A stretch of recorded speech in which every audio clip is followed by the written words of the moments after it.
Og det kan godt være, der bliver snakket meget krise, og det ser sort ud og så videre. Men så findes der jo nogle unge mennesker ind imellem, som tænker, ja, undskyld mit udtryk, det vil jeg skide på. Jeg går egne veje, starter min egen virksomhed. Godmorgen, Brian og Henrik og Anna. I er alle 3 unge iværksættere, og I har, i hvert fald 2 af jer, måske lige modtagelse af dig, Anna, lige vundet priser for jeres driftighed. Brian, hvad er det, du har vundet for?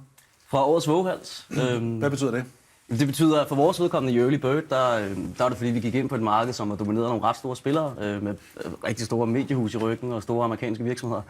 Så gik vi ind og fandt ud af, hvad der er et behov for, at på en lidt anden måde, man kan gøre det på en lidt anden måde, hvor vi sælger spiseoplevelser på spontant, altså på selve dagen.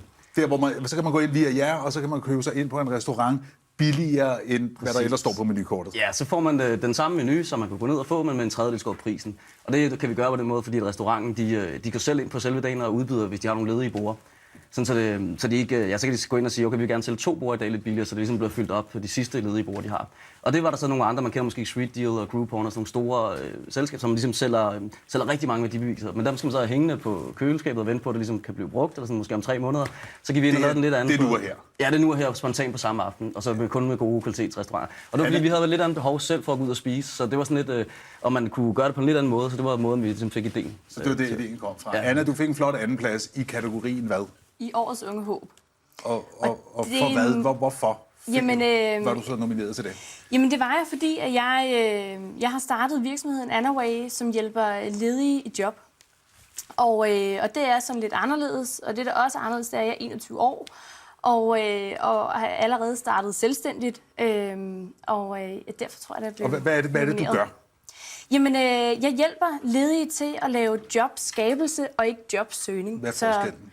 Når regeringen snakker om, at vi skal skabe nogle nye jobs, jamen, så hjælper jeg faktisk de ledige til at gå ud og positionere sig selv til at pitche sig selv over for beslutningstagere. Hvad betyder det at pitche sig selv? Det betyder, at man kan sige, hvem er jeg, hvad kan jeg bidrage med, og man ved, hvad sin passion er, og at virksomhederne kan se, okay, ham der, han kan sgu skabe penge, enten i virksomheden eller spare dem. Så du tager arbejdsledige, og så hjælper du dem til at komme ud og få sig et job? Lige præcis. Og vi snakker ikke jobindeks, vi snakker ikke kedelige ansøgninger.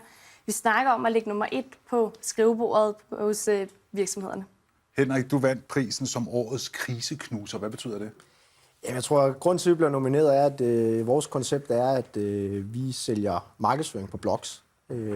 Og i krisetider så er annoncemarkedet og sælge markedsføring. Det kan godt være lidt svært, for man skal sælge til andre virksomheder, og de er presset på økonomien. Så man kan sige, det er måske lidt tåbeligt, men nogen siger, så starte op midt under en krise og starte en annoncefinansieret eller en markedsføringsfinansieret model op. Men vi kunne så se, at der var noget her, der simpelthen var for spændende, og der var for meget potentiale i. Så på trods af krise, så var det nu, der skulle rykkes på det. Vi skulle selv markedsføre vores andre koncepter, og kom i den forbindelse i dialog med nogle blogger, og fandt ud af, at de havde rigtig mange læsere. Og vi fandt ud af, når de skrev om vores koncept, så skabte det en enorm interesse. Vi fandt også ud af, at de her blogger, de vidste ikke selv, hvor store de egentlig var, og de tjente heller ikke nogen penge på det.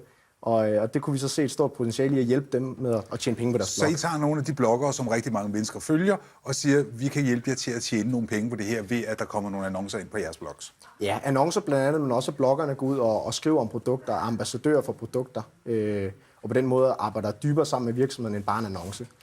Og det er fordi, de har det her ambassadørskab. De har rigtig mange mennesker, der følger dem hver dag og lytter til deres råd, så deres råd betyder noget. De betyder mere end en annonce. Der er en troværdighed i det, og det er virkelig noget, der kan mærkes, når man får omtale på sådan en blog. Brian, du og din makker, I kom lige fra skolen, da I lavede det her. Ja. Hvorfor tænkte du, at jeg skal være selvstændig? Fordi du har taget en fin uddannelse, og du kunne have fået dig et fast job, formentlig med pensionsordning og det hele. Jamen, altså det var allerede undervejs i skolen, jeg altid, tror jeg, eller sådan inden for de sidste år i skole, fundet ud af, sådan, at det var det, jeg havde ikke lyst til sådan, at komme ud i måske det etablerede arbejdsmarked med chefer og sådan ting. Jeg ville gerne ligesom have mit eget sådan der frihed og sådan ting til at have mit eget. Og så vidste jeg heller ikke, hvilken job jeg lige skulle gå ud og søge. Så det var sådan en idé, der ligesom kom undervejs, og så tænkte vi, det gør vi det her, og så må man også gå all in på et tidspunkt og så sige, okay, nu er det det her, vi satser på. Og så lykkedes det så. Og det var så heldigt her første gang, kan man sige, at det ligesom lykkedes. Så det og Anna, det kommer heller ikke fremmed for dig, det der med at skulle skabe en business. Hvor i en 13-årig piges liv opstår den tanke, at jeg skal til at abonnere på børsen? Jamen, jeg synes, at det var sindssygt interessant at finde ud af, hvad der skete ude i verden. Og jeg vidste ikke, hvad en obligationskurs var, da jeg var 13 år, men det kom jeg jo så til at finde ud af. Og det er også sådan, at hele min karriere startede. Det var simpelthen ved at blive inspireret af Børsen. De mennesker, som der blev skrevet om. Jeg fik min første mentor, da jeg var 17. En kvindelig partner i PwC. Og hende fandt jeg, fordi at der var en artikel om hende. Hun snakkede om at smide lorten på bordet. PwC, det er sådan en stor revisionsfirma. Det er sådan en kæmpe revisionsfirma, så hun har slet ikke noget med min branche at gøre. Men jeg synes, at hende måtte jeg kontakte. Så Børsen har hjulpet mig til, sådan, ligesom, hvilken sektion er fedest at slå op i. Det var innovation og ejendommen for mit vedkommende. Og så var det den vej, du gik, og nu har du så Anaway. Hvad er det fede ved at være selvstændig, Henrik? Det er selvfølgelig friheden, tror jeg, ikke? Altså, og så kan man sige, at man kan jo lave, hvad man har lyst til. Man skal gøre, hvad man har lyst til. Ellers er det i hvert fald ens egen skyld, for man har jo selv styr over det. Selvfølgelig er der masser af sure pligter der også, når man har en virksomhed, der skal passes, men grundlæggende har man jo friheden til at lave noget, man brænder for. Og lave det med nogle mennesker, som også brænder for det, og som man har det godt sammen med. Så det er selvfølgelig også noget personligt i det, at der er selvfølgelig noget fedt i at kunne lave det, man synes om. Og så selvfølgelig er der jo også noget i ambitionerne, at man kan have tårnhøje ambitioner og drømme, og det er en legeplads for, hvor drømmene, kan man sige, får frit spil. Hvad skal man gøre sig at forberede sig, inden man kaster sig ud i en karriere som selvstændig? Hvad skal man forberede sig på, Brian? Jamen altså, jeg tror, at der er mange, der sådan, grund til, at de ikke kommer i gang, det er, fordi de går med den her idé om, at det skal være det nye Facebook, eller det skal være det nye Skype, hvor man ikke rigtig tør måske gå helt i gang, fordi man tænker, men det er en god nok, og sådan ting. Jeg tror, at altså, igen nu, vores behov, det var sådan et behov, vi selv ligesom følte, at der var. Og det tror jeg egentlig, der er mange sådan, gode virksomheder, hvor der er et behov for det, men det er ikke helt dækket. Så gør det måske med et lille twist, gør det på sin egen måde, og så gør det godt, altså gør det med kvalitet hele vejen igennem, og på en ordentlig måde. Og så i stedet for at gå og nusle for meget, så bare springe ud i det og tage det stille og roligt. Hvad er det hårde ved det, Anna? Jamen det hårde, det er jo selvfølgelig, at man siger farvel til sit meget, meget trygge liv. Jeg havde et godt fast ejendomsjob, og jeg fik betalt mit HD-studie, og jeg havde noget pension og så videre, så videre. Det siger man nej til, og så siger man ja tak til at kæmpe og kæmpe og kæmpe og kæmpe. Og det er ikke for sjov at blive iværksætter. Det kræver hele dit liv i mange år. Så, men det er det hele værd. Men det er hårdt til tider, og man skal ikke kæmpe sig af, at man også nogle gange får lyst til at skrige og løbe sin vej.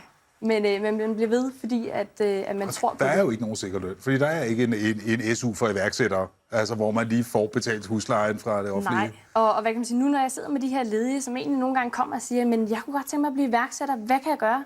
Så kan jeg bare sige, du kan gøre ingenting. Så kan du sige farvel til din kontanthjælp, eller din dagpenge, eller hvad det nu måtte være, de er på. Og det synes jeg kunne være super fedt til nye unge iværksættere. Ja, man fik det. Det er et opråb til politikerne. Tusind tak for besøget, og tillykke med jeres priser og en flot andenplads. Tak.